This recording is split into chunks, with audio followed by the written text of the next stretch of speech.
అనాది అనంత జ్ఞాన పూర్ణ రూపమై సనాతనం సనాతనం వేదమై సునాదమై సమాజ ధర్మ రక్షణార్థమై సనాతనం సనాతనం నిత్య నూతనం ధర్మకేతనం ఆత్మచేతనం పరమాత్మ దర్శనం సనాతనం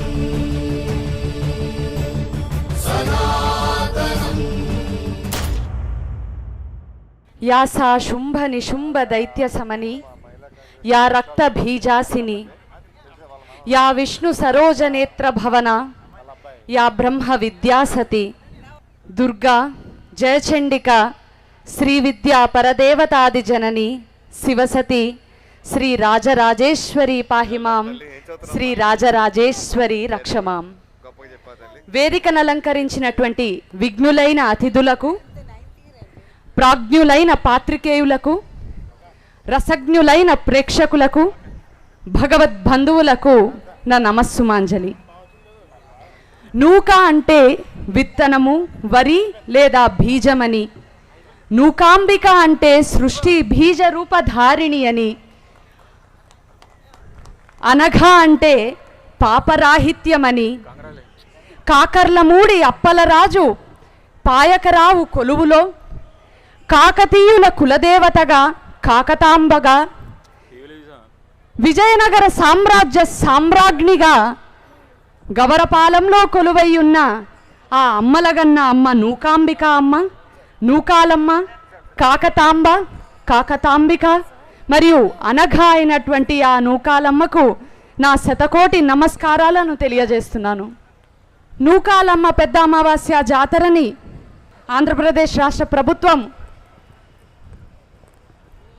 ఈ రాష్ట్ర పండుగగా ప్రకటించిన సందర్భంగా ఆంధ్రప్రదేశ్ ప్రభుత్వానికి, మరి ఆంధ్రప్రదేశ్ ముఖ్యమంత్రి వర్యులైన గౌరవనీయులు చంద్రబాబు నాయుడు గారికి, రాష్ట్ర ఉప ముఖ్యమంత్రి వర్యులైన గౌరవనీయులు పవన్ కళ్యాణ్ గారికి, మరియు ఈ పండుగని ఇంత ఘనంగా ఇంత దిగ్విజయంగా జరిపిస్తున్నటువంటి, నెల రోజుల పాటు ప్రతిరోజు జరిపిస్తున్నటువంటి ఈ జాతరకు వెనుక ఉన్నటువంటి కారణభూతులైన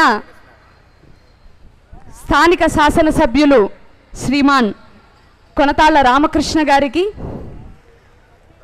నన్ను ఎక్కడో హైదరాబాదులో ఉన్నటువంటి నన్ను ఇక్కడ రప్పించి నా భావాలను పంచుకునేటటువంటి మహద్భాగ్యాన్ని కలిగించినటువంటి శ్రీమాన్ శ్రీరామ్ గారికి, కాండ్రగుళ్ళ శ్రీరామ్ గారికి మరియు దొంతం గోపి గారికి ఆ అమ్మ దీవెనలు ఎల్లప్పుడూ ఉండాలని ఆశిస్తూ ప్రార్థిస్తూ నా అభినందనలు తెలియజేస్తూ నా కృతజ్ఞతల్ని తెలియజేస్తున్నాను. సనాతన క్షాత్రం, సనాతన క్షాత్రంలో సనాతనం అంటే ఏమిటి? సదా అస్తి సదా నూతనమస్తి సనాతనం.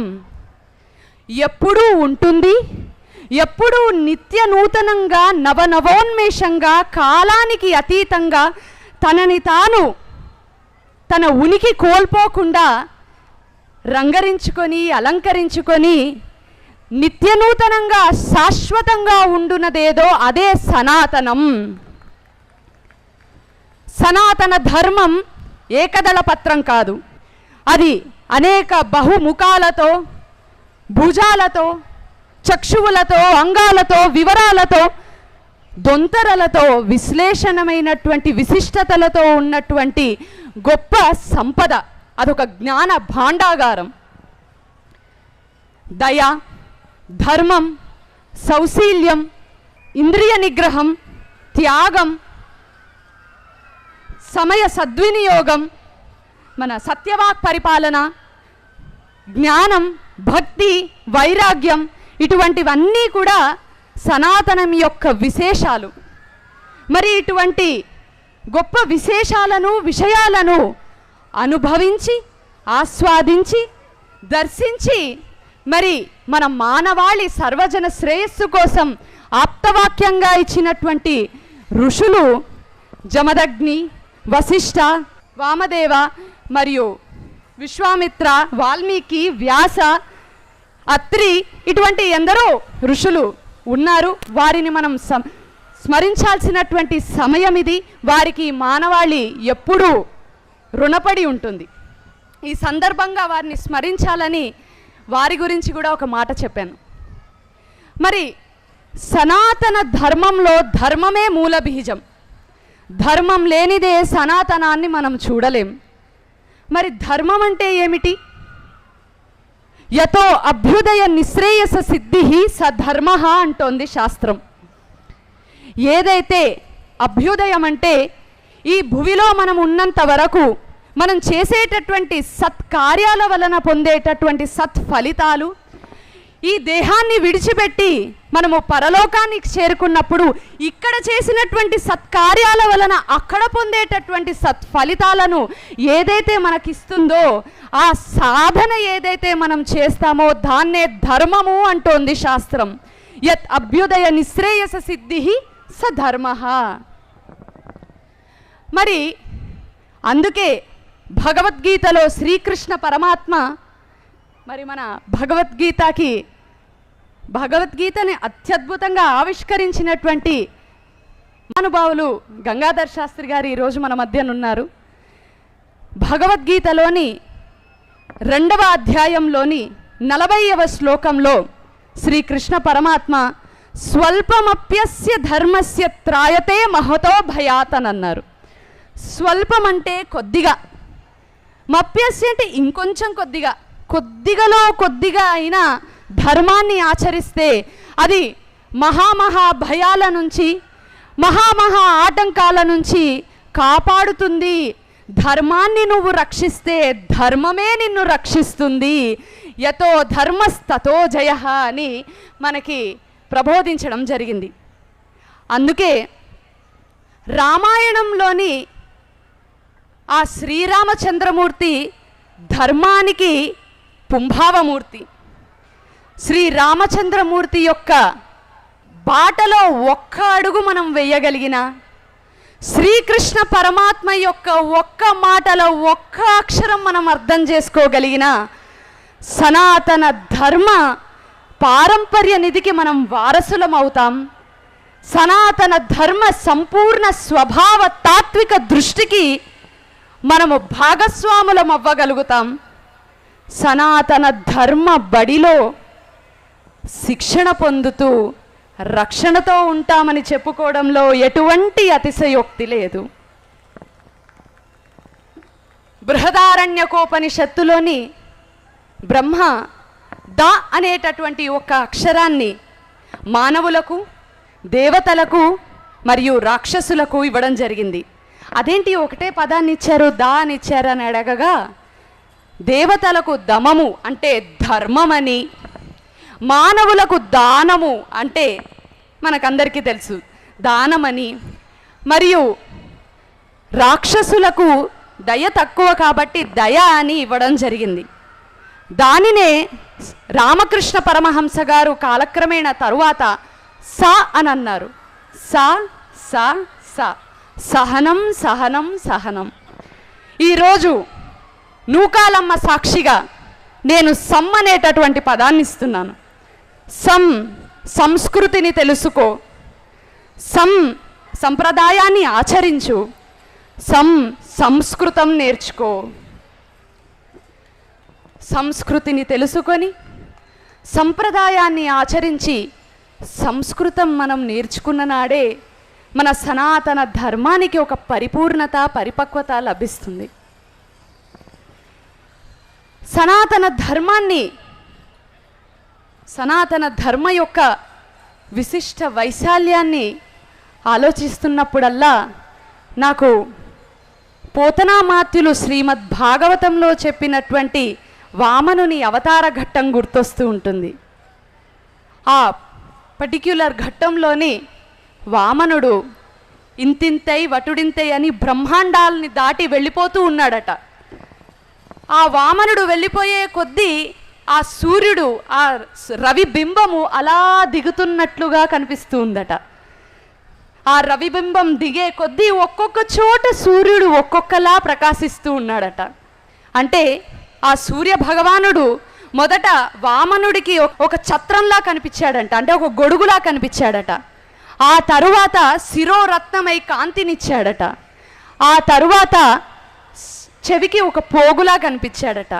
ఆ తరువాత కేయూరాలుగా, కంకణాలుగా, మెడలో వేసుకున్నటువంటి ఒక గళాభరణంగా, ఆ తరువాత పాదాలకు మువ్వలుగా, మంజీరాలుగా, చివరికి వామనుడికి పదపీఠంగా కనిపించాడట. సనాతన ధర్మం యొక్క గొప్పతనం తలుచుకున్నప్పుడల్లా సనాతన ధర్మానికి భారతదేశం పుట్టినిల్లు అయ్యింది కదా అని గుర్తొస్తూ ఉంటుంది. సనాతన ధర్మం కూడా మొదట భారతమాత శిరస్సుకు ఛత్రమై నిలిచింది. ఆ తరువాత శిరోరత్నమై కాంతినిచ్చింది.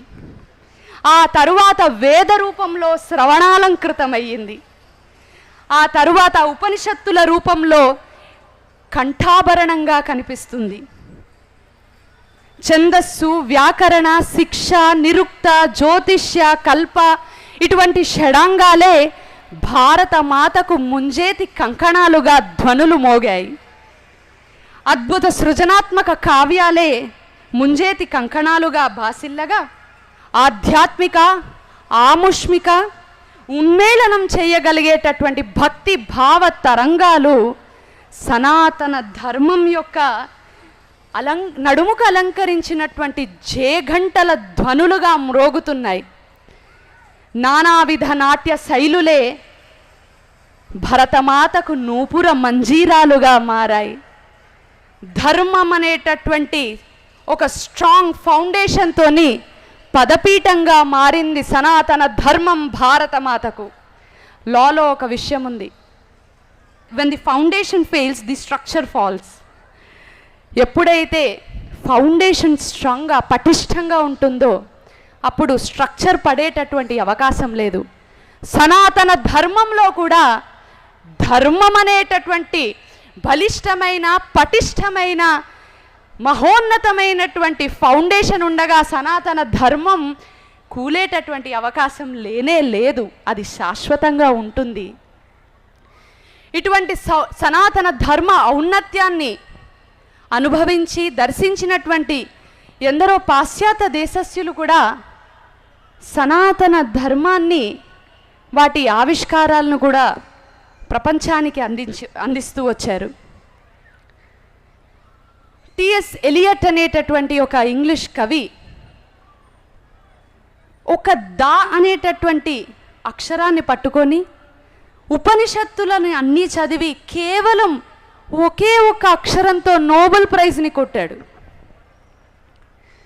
ఆర్థర్ అనేటటువంటి ఒక పాశ్చాత్య దేశస్యుడు ఇంగ్లీష్ కవి, in the entire world there is no study as beneficial and as elevating as the Upanishads.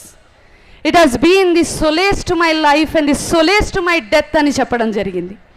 అంత గొప్పది సనాతన ధర్మం, అంత విశిష్టత కలిగినటువంటిది సనాతన ధర్మం, అంత ఔన్నత్యం కలిగినటువంటిది సనాతన ధర్మం, అంత మహిమాన్వితమైనటువంటిది సనాతన ధర్మం. మరి ఈ మధ్య కాలంలోనే మనం చూసాం, కోటాను కోట్ల మంది కుంభమేళ, మహా కుంభమేళకి హాజరై పవిత్ర స్నానాలను ఆచరించారు. ఒకానొక నాడు ఒక గొప్ప వ్యక్తి, ఒక పాశ్చాత్య దేశస్థుడు, ఏంటి మీరు ఏం చేశారు, ఇంతగానం జనం వచ్చారు, ఇంత కోటాను కోట్ల మంది వచ్చారు, ఏం పబ్లిసిటీ ఇచ్చారండి మీరు ఈ కుంభమేళకి అని అడిగారట. మేమేమి పబ్లిసిటీ ఇవ్వలేదండి, ప్రతి ఒక్కరూ పంచాంగాన్ని చూసుకొని అక్కడ ఆ తిథి ప్రకారంగా పంచభూతాలు, మరి ఈ విశ్వంలో ఉన్నటువంటి ప్రతిదీ ఆ రోజు వస్తుందంటే వస్తుంది, ఆ సమయానికి సూర్యోదయం అవుతుందంటే అవుతుంది, ఆ సమయానికి సూర్యాస్తమయం అవుతుందంటే అవుతుంది, పలానా రోజు కుంభమేళ జరుగుతుందంటే జరుగుతుంది అని మా సనాతన ధర్మంలో ప్రతిదీ సైంటిఫిక్గా మేము ఎన్నో లక్షల సంవత్సరాల క్రితమే ఇచ్చేసామండి. అది చూసుకొని ప్రతి భక్తుడు, ప్రతి పామరుడు, ప్రతి విజ్ఞుడు, ప్రతి వ్యక్తి ఇక్కడికి వచ్చి స్నానాల్ని ఆచరిస్తున్నారని చెప్పడం జరిగింది. ఎంత గొప్ప సైన్స్ ఉందండి సనాతన ధర్మం వెనుక. ఒక చిన్న ఉదాహరణ చెప్తాను. గోమాత చాలా సాత్వికమైనటువంటి గోమాత, సాత్విక భావాలు కలిగినటువంటి జీవి. మరి ఆ గోమాతకి ఏమన్నా అయినా కూడా ఆమె అప్పుడప్పుడు ఏమీ పెద్దగా స్పందించకపోవచ్చు. కానీ గోమాత యొక్క బిడ్డకి ఏదన్నా హాని కలిగించాలని ఏ సింహము కానీ, పులి కానీ, ఏ చిరుత కానీ ప్రయత్నించినా ఆ గోమాత తనకున్నటువంటి కొమ్ములతోని ఆ సింహాన్ని సైతం ఎదిరించి ధ్వంసం చేయగలిగేటటువంటి శక్తి సామర్థ్యాలున్న ఒక గొప్ప జీవి గోమాత. సనాతన ధర్మీయులు కూడా సాధు జీవుల వంటి వారే. కానీ సనాతన ధర్మానికి ఆటంకం కలిగించాలని చూసినా, ఈ ధర్మానికి విఘాతం కలిగించాలని చూసినా సనాతన ధర్మీయులు కూడా వారి కొమ్ములతో ఎటువంటి సింహాలు వచ్చినా, ఎటువంటి క్రూర మృగాలు వచ్చినా వారిని ఎదిరించి ధ్వంసం చేయగలిగేటటువంటి శక్తి సామర్థ్యం కలిగిన వారే అని మనకి నిరూపించుకున్న గొప్ప ఘట్టం రామజన్మభూమిని మనం పొందడం. జై శ్రీరామ్, జై శ్రీరామ్. ఎందరో కరసేవకులు, ఎందరో న్యాయవాదులు, ఎందరో న్యాయ నిర్ణేతలు, ఎందరో భక్తులు, ఎందరో సనాతన ధర్మ ఆహుతులు 500 సంవత్సరాల పాటు పోరాటాలు చేసి రాముడు జన్మించినటువంటి ఆ స్థానాన్ని రాముడే కక్షిదారుడై దాన్ని సాధించుకున్నాడంటే ఇంతకంటే సనాతన ధర్మానికి నిరూపం ఏముంటుందండి? జై శ్రీరామ్, జై శ్రీరామ్. ఈ పృథ్వీ భూమండలం ఉన్నంత వరకు, ఈ సూర్య చంద్రులు ఉన్నంత వరకు, ఈ నూకాలమ్మ లాంటి దేవతలు ఉన్నంత వరకు, ఈ పవిత్ర జలాలు ఉన్నంత వరకు సనాతన ధర్మం ఉంటుంది. సనాతన ధర్మమే శాశ్వతంగా ఉంటుంది అని చెప్పుకోవడంలో ఎటువంటి అతిశయోక్తి లేదు. ఇటువంటి మహద్భాగ్యాన్ని కలిగించినటువంటి నన్ను పదే పదే ఎంతో అభిమానంతో ఆహ్వానించినటువంటి శ్రీమాన్ కాండ్రేగుల శ్రీరామ్ గారికి, దత్తాత్రేయ గారికి, శ్రీమాన్ కొనతాల రామకృష్ణ గారికి, ఆంధ్రప్రదేశ్ ప్రభుత్వానికి, గౌరవనీయులైనటువంటి ఆంధ్రప్రదేశ్ ముఖ్యమంత్రి వర్యులైనటువంటి శ్రీ నారా చంద్రబాబు నాయుడు గారికి, ఈ జాతరకి మూల వెనక ఉన్నటువంటి కారణభూతులు శ్రీమాన్ పవన్ కళ్యాణ్ గారికి, గౌరవ ఉప ముఖ్యమంత్రి వర్యులు, మరియు వేదిక పైన ఉన్నటువంటి విఘ్నులు అందరికీ నా నమస్కారాల్ని, నా కృతజ్ఞతల్ని. భక్తజన సందోహానికి సనాతన ధర్మాన్ని ఇలాగా ఇంత కళకళలాడుతూ, ఇంత అందంగా, ఇంత సొంపుగా, ఇంత అద్భుతంగా సెలబ్రేట్ చేసుకొని, అంటే పంచుకొని ఒక పండుగగా జరిపేటటువంటి భక్తజన సందోహానంతటికీ నా కృతజ్ఞతల్ని తెలియజేసుకుంటూ, జై హింద్, వందే మాతరం, జై శ్రీరామ్, జై శ్రీకృష్ణ. సనాతన ధర్మకి, సనాతన ధర్మకి, సనాతన ధర్మకి. ఓం శాంతి.